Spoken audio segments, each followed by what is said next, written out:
Saranno 936.000 i cittadini della regione chiamati al voto per le politiche del 25 settembre, le prime a svolgersi in autunno, 133 i candidati in corsa per 12 posti in Parlamento, urne aperte dalle 7 alle 23. Via libera della Giunta regionale al pacchetto da 40 milioni di aiuti alle aziende del territorio per il caro bollette. Il bando prevede ristori da 1.000 a 2.000 euro, verrà pubblicato il 12 ottobre. Gli studenti tornano in piazza per l'ambiente. Il Friuli Venezia Giulia ha aderito alle iniziative del Fridays for Future, da Udine 150 in corteo tra Piazzale Cavedalis e Venerio. 30 mezzi, 80 volontari della Protezione Civile regionale partiranno domenica per le Marche per aiutare le popolazioni colpite dall'alluvione. Ieri la richiesta d'aiuto a Roma. Stasera Guglielmo Vicario vestirà l'azzurro nella partita contro l'Inghilterra. I genitori ci hanno raccontato le emozioni di questi giorni a Coverciano, dalla canzone di Nuovi Arrivati all'abbraccio con Bonucci.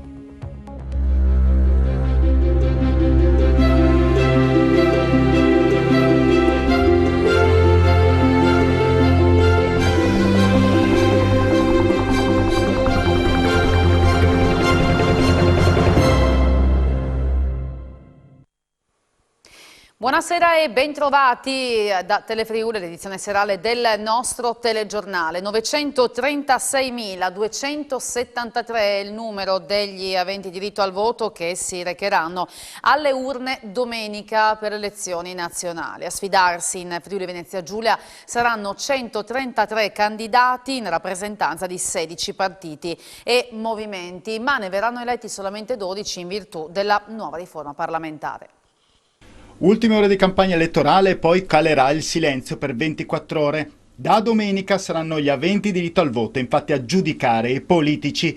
936.273 votanti in Friuli Venezia Giulia chiamati a segnare la loro preferenza sulla propria scheda elettorale nelle 1364 sezioni. Saranno loro a decretare vinti e vincitori della nuova formazione parlamentare, che non sarà più composta da 630 deputati e 315 senatori. Infatti, per la prima volta dalla riforma del 2020 voluta da Lega e Movimento 5 Stelle, il plotone dei parlamentari sarà ridotto a 600 unità, 400 Montecitorio e 200 Palazzo Madama. Così ridotta sarà anche la formazione del Friuli Venezia Giulia. Dai 13 nel 2018 si passerà agli 8 eletti alla Camera, dai 7 senatori si passerà a 4, una rappresentanza quasi ridotta della metà, da 20 parlamentari a 12. Per garantire il funzionamento della legge elettorale in vigore, alla luce proprio della riduzione dei parlamentari, l'assetto elettorale del Friuli Venezia Giulia prevede 3 collegi per la Camera e 1 per il Senato. A sperare in un posto al sole saranno 133 candidati in Friuli Venezia Giulia, rappresentanti di 16 partiti in lizza. Si voterà dalle 7 alle 23. E a Pordenone domenica si tornerà a votare nelle scuole, ma l'amministrazione Ciriani ha pensato a un modo per ricompensare gli alunni che non potranno fare lezioni, organizzando per lunedì una giornata ludica in collaborazione con le società sportive cittadine. Dopo gli esperimenti nelle palestre in fiera ai tempi del Covid, il Comune di Pordenone ha deciso di allestire nuovamente i seggi elettorali per le politiche del 25 settembre all'interno delle scuole. Ma l'amministrazione ha voluto ricompensare gli alunni che lunedì non potranno fare lezione con una bella iniziativa aggregativa e ludica dedicata a loro proprio in quel giorno, come spiega il sindaco Alessandro Ciriani, che fa il punto sulle operazioni e le modalità di voto. Le sedi in cui si vota nel Comune di Pordenone tornano ad essere quelle tradizionali, cioè le scuole, eccezione fatta per chi votava nella scuola di Via Fonda, quindi la Narvesa, che per ragioni legate alla riqualificazione della stessa è chiusa. Queste persone voteranno nel prefabbricato di Via Peruzza, accanto al Flora, di fronte al centro sportivo di Torre. Per i genitori dei ragazzini delle scuole elementari, che ovviamente lunedì mattina non potranno andare perché ci sono ancora le operazioni per il disallestimento dei seggi e per lo spoglio delle schede elettorali, il Comune ha garantito un servizio ludico, ricreativo, di divertimento nei centri sportivi e nelle palestre. Un'iniziativa che ha ricevuto il sostegno del mondo dello sport, coordinato dall'assessore Walter De Bortoli. Gli studenti sono tornati in piazza per l'ambiente, anche la nostra regione ha aderito alle iniziative del Fridays for Future organizzate in tutta Italia in contemporanea, e a Udine in particolare il corteo si è snodato tra Piazzale Cavedalis e Piazza Venerio. Io sono l'essere umano! Io sono l'essere umano! Io sono un terrestre! Io sono un terrestre! Siamo tutti coinvolti! Siamo tutti coinvolti! Così a Udine il movimento Extinction Rebellion ha dato il via alla manifestazione di Piazza Venerio organizzata da Fridays for Future, dove i ragazzi partiti in corteo da Piazzale Cavedalis si sono riuniti per richiamare l'attenzione della politica sui problemi ambientali. Siamo qui in piazza per chiedere più consapevolezza sia da un punto di vista studentesco sia da un punto di vista politico, perché la consapevolezza che stiamo creando all'interno del movimento studentesco qua a Udine ma in tutta Italia è importante che venga trasmessa anche alla classe politica. Più di fare suggerimenti, più che altro chiediamo delle risposte. Avremo bisogno di cambiare completamente il piano energetico, insomma, quindi cercare di variegare al massimo le fonti da cui prendiamo l'energia, utilizzare di più le risorse rinnovabili, utilizzare anche il nucleare perché è necessario. Includere la crisi climatica in un piano, in un progetto chiaro e anche non fumoso. In piazza non sono scesi solo ragazzi, ma anche comuni cittadini, da anni a sostegno delle battaglie per salvaguardare l'ambiente. Il gruppo Wärtsilä deve ripartire da zero. La procedura per il licenziamento di 450 lavoratori è stata infatti azzerata dal Tribunale di Trieste, che ha dato ragione ai sindacati, condannando il gruppo finlandese per comportamento antisindacale. Una sconfitta su tutta la linea. Il giudice del Tribunale del Lavoro di Trieste, Paolo Ancora, ha dato ragione a FIOM, FIM e UILM e ha condannato il gruppo Wärtsilä per comportamento antisindacale. Quindi, procedura per il licenziamento di 450 lavoratori azzerata, pagamento di 50.000 euro per ogni sindacato che al netto delle spese verrà devoluto in beneficenza, pagamento delle spese legali e a pubblicare la sentenza sui principali quotidiani.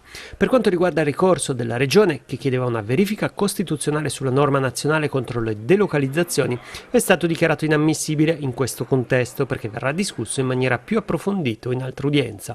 Soddisfazione è stata espressa dal Presidente della Regione Massimiliano Fedriga, che parla della riaffermazione di un principio di civiltà. È un fatto importante che un giudice abbia chiesto di ristabilire un principio di diritto, io direi di civiltà, e l'auspicio è che ora il tavolo di confronto con le organizzazioni sindacali e le istituzioni si possa svolgere in maniera molto più pacata, molto più attenta rispetto a quelli che sono i diritti dei lavoratori e rispetto a quello che è il dovere di questa nazione di rispondere in maniera compatta ad azioni unilaterali come quelle compiute da Wärtsilä. La soddisfazione per la sentenza è comunque bipartisan, anche perché all'ultimo tavolo sia dalla Lega che dal PD era arrivato il richiamo al gruppo finlandese: sappiate che chiunque vinca le elezioni non vi renderemo la vita facile.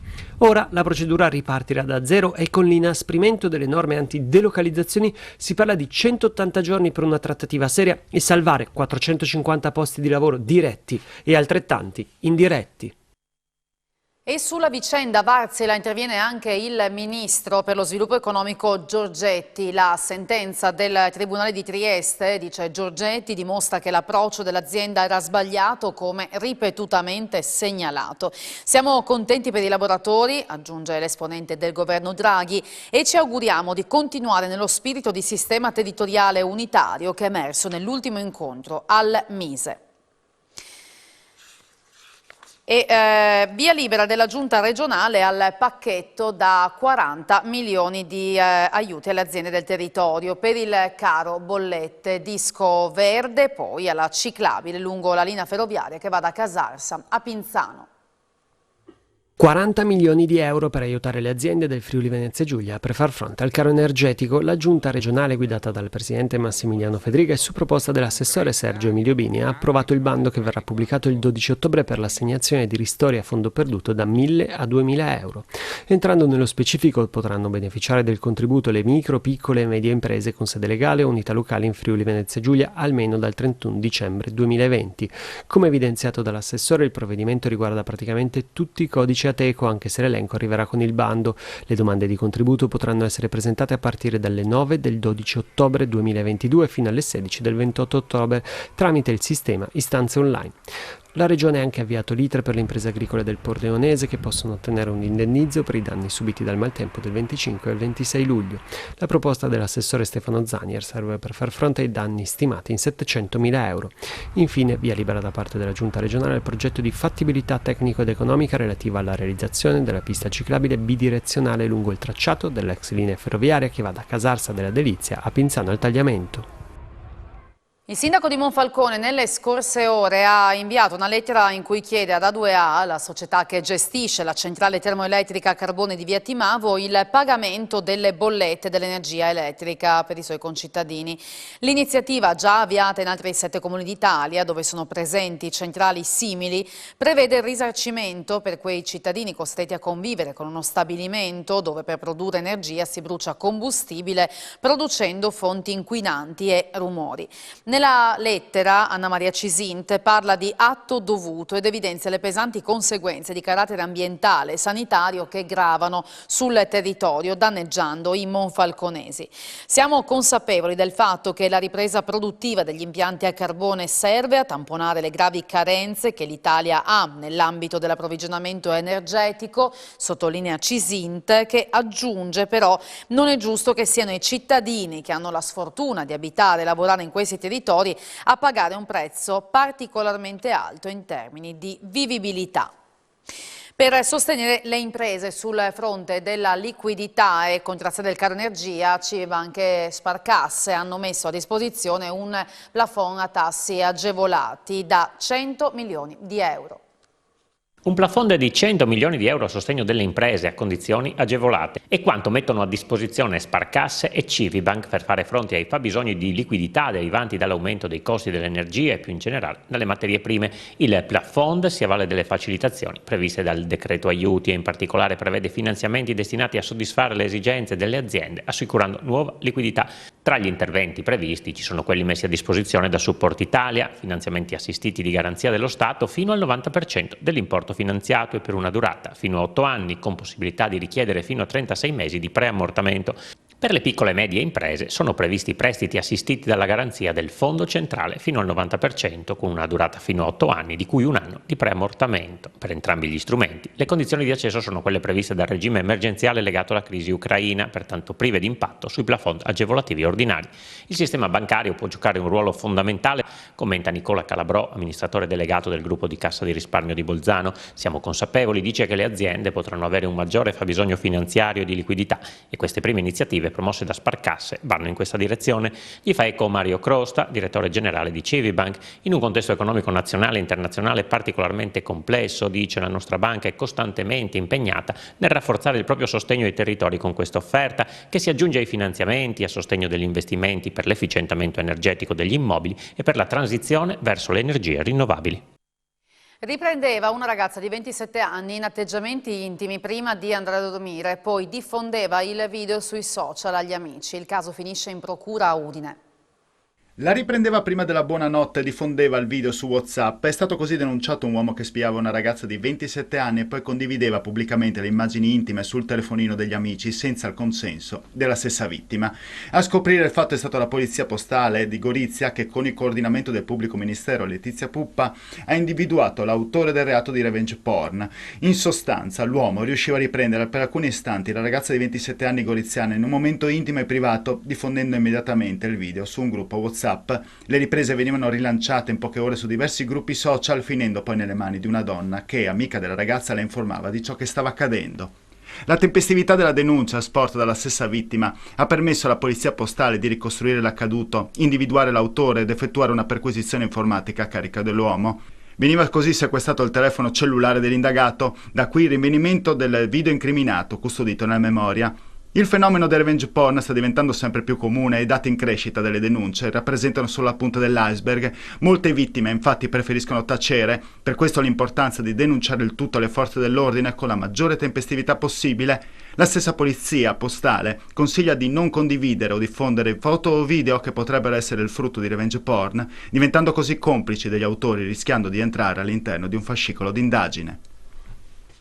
È stata una mattinata di incidenti stradali nel Friuli occidentale. A Cecchini di Pasiano si è verificato uno scontro tra 2 auto in via del Commercio a causa di una mancata precedenza. Nessun ferito in modo serio, sul posto i carabinieri. Più grave lo scontro invece che è avvenuto in tarda mattinata a Fontanafredda lungo la bretella autostradale di Sacile Est, dove c'è stato uno scontro frontale tra un furgone e un'auto che è rimasta in bilico su un fossato. Sono dovuti intervenire intervenire i vigili del fuoco per estrapolare la conducente, una militare americana della base di Aviano, trasportata con le di soccorso all'ospedale di Udine. La donna non è in pericolo di vita e l'autista del furgone è rimasto lievemente ferito e portato all'ospedale di Pordenone, coinvolto un terzo mezzo il cui conducente è rimasto illeso sul posto. La stradale di Spilimbergo per i rilievi. Arrestato un 46enne pakistano residente in Austria perché a bordo della sua auto c'erano 3 immigrati irregolari di nazionalità indiana. È accaduto la sera di mercoledì a Tarvisio, quando i carabinieri hanno fermato per un controllo un'auto con targa austriaca, e stando al racconto dei 3 migranti il loro viaggio era cominciato in Austria quando hanno chiesto all'uomo di dare loro un passaggio al prezzo concordato di 200 euro a testa. Diversa la versione del guidatore, che ha detto di aver offerto gratuitamente un passaggio fino a Villacco ai 3 incontrati in una stazione di servizio e di aver poi sbagliato strada finendo per errore in territorio italiano. Racconto che è stato giudicato non credibile e dunque è stato convalidato l'arresto per l'uomo con la custodia cautelare nel carcere di Udine.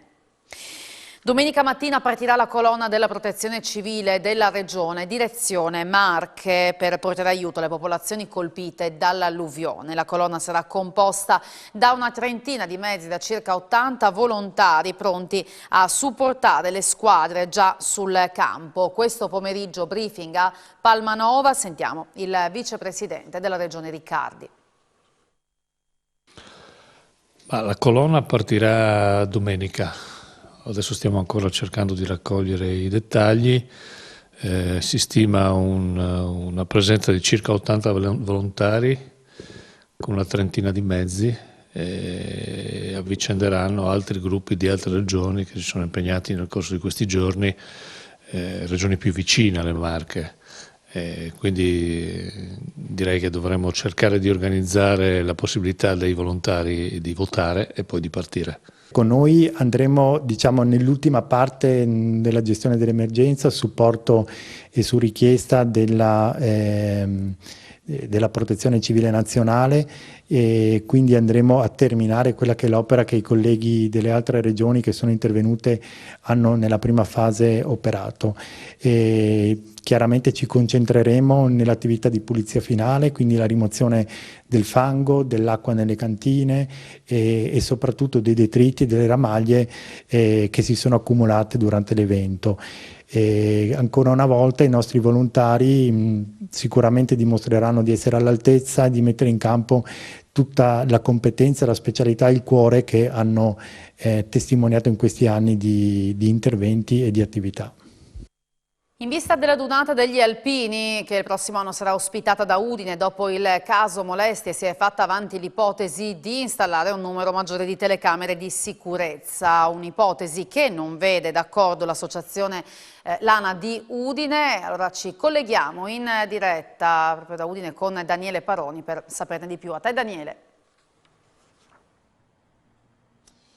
Buonasera Francesca, buonasera ai telespettatori e alle telespettatrici. Siamo in piazza 26 luglio, ci troviamo davanti al Tempio ossario dove riposano almeno 25.000 caduti della Grande Guerra. Sono con lo storico Guido Aviani e di fatto tiene banco, perché di fatto se ne parla, anche se mancano ancora 7 mesi alla Dunata Nazionale degli Alpini, della possibile installazione di telecamere per la sicurezza e in un certo senso per prevenire eventuali molestie. Il pensiero va a qualche mese fa, quando successe quello che sappiamo sulla Riviera Romagnola, dove si disse che c'erano stati alcuni episodi di molestie. Secondo te sono soldi ben spesi o no, Guido? A mio avviso sì e no. No, se dovessero essere delle telecamere fisse soltanto per l'occasione, sarebbe una spesa, a mio avviso, naturalmente piuttosto alta, e queste telecamere probabilmente riprenderebbero soltanto delle zone parziali delle città o delle vie. Qualora dovessero accadere degli episodi, probabilmente non accadrebbero nelle vie, ma nei numerosissimi locali, bar, ristoranti, eccetera, ammesso che accadano queste cose, perché io in 34 adunate che ho partecipato attivamente, onestamente quest'anno è stata la prima volta che ho sentito di questi fatti. Prima io non ne ho memoria. sicuramente qualche atto di maleducazione ci sarà anche stato, ma episodi così eclatanti con denunce mai assolutamente.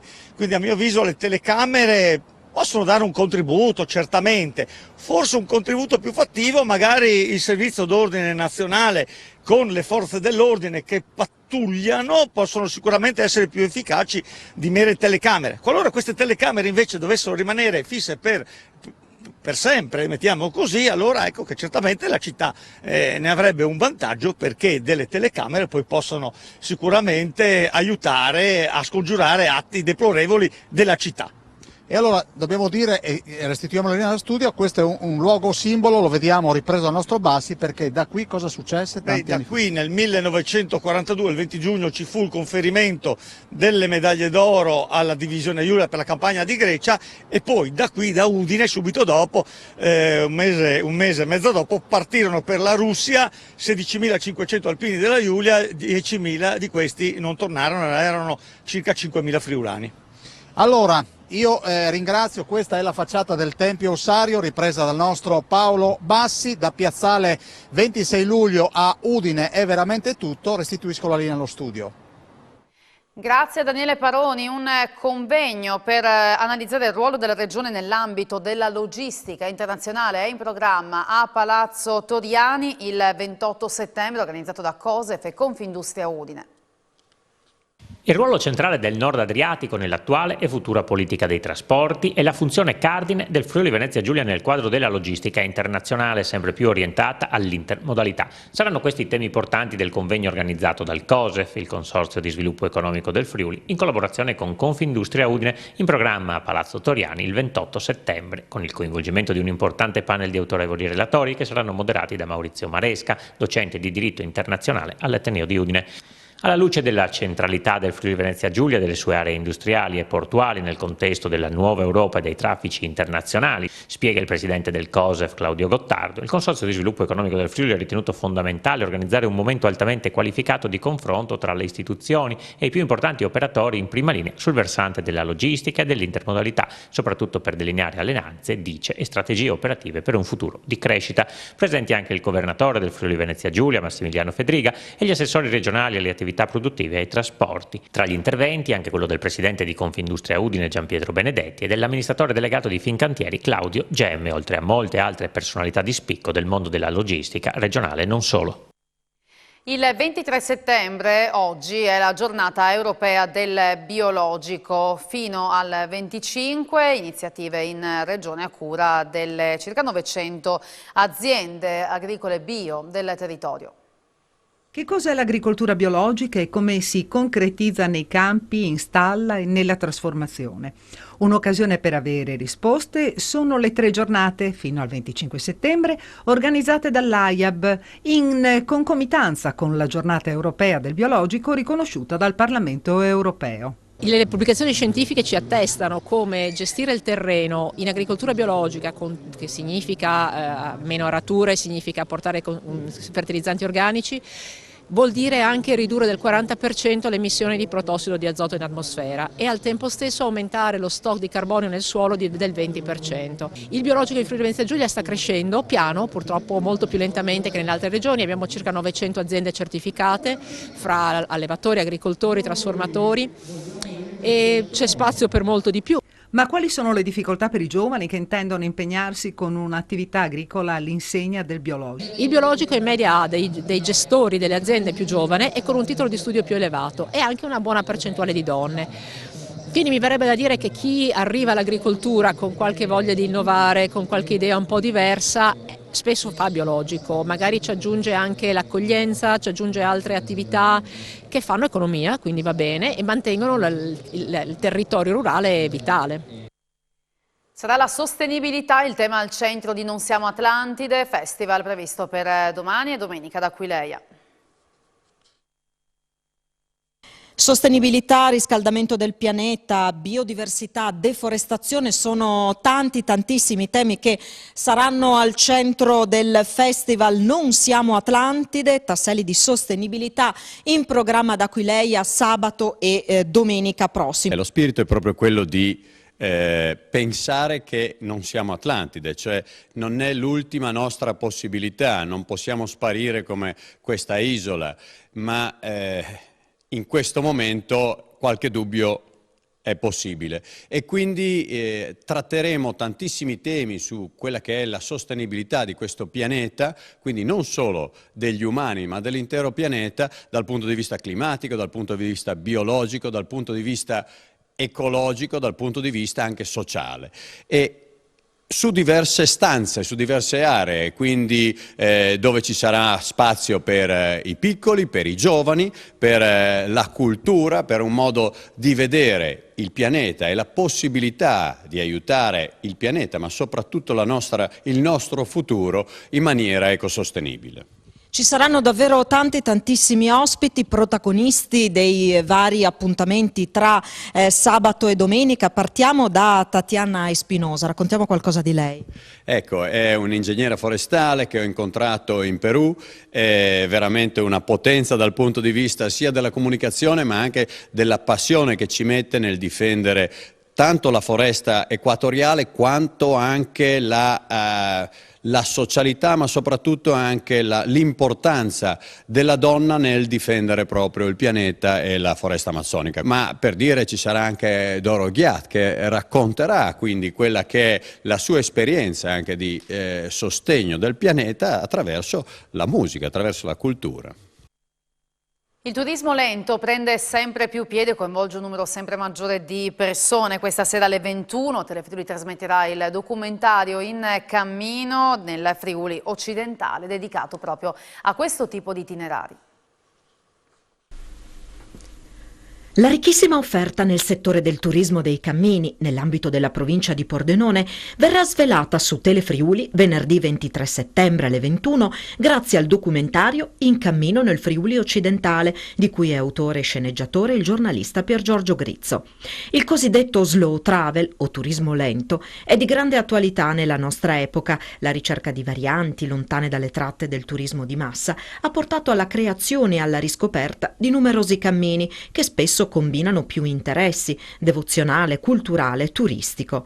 Le possibilità che offre la provincia di Pordenone sono molteplici, dagli ormai consolidati cammini di San Cristoforo, Romea Strata e Sentiero Frassati, a quelli in divenire come San Antonio e San Rocco. Il cammino, spiega Grizzo, è un viaggio lento che si intraprende a piedi o in bicicletta, con un approccio quasi lirico, intimistico al viaggio stesso, ma è anche l'occasione per riscoprire da soli o in compagnia angoli misconosciuti del proprio o di altri territori, angoli spesso ricchissimi di fascino e suggestione che nel trambusto dei giorni feriali e delle vacanze mordi e fuggi vengono solitamente ignorati. Un mondo, insomma, tutto da scoprire e da vivere, un paradiso dietro l'angolo. La firma del documentario, In cammino nel Friuli occidentale, è di Pier Giorgio Grizzo, le riprese sono di Hermes Turrin.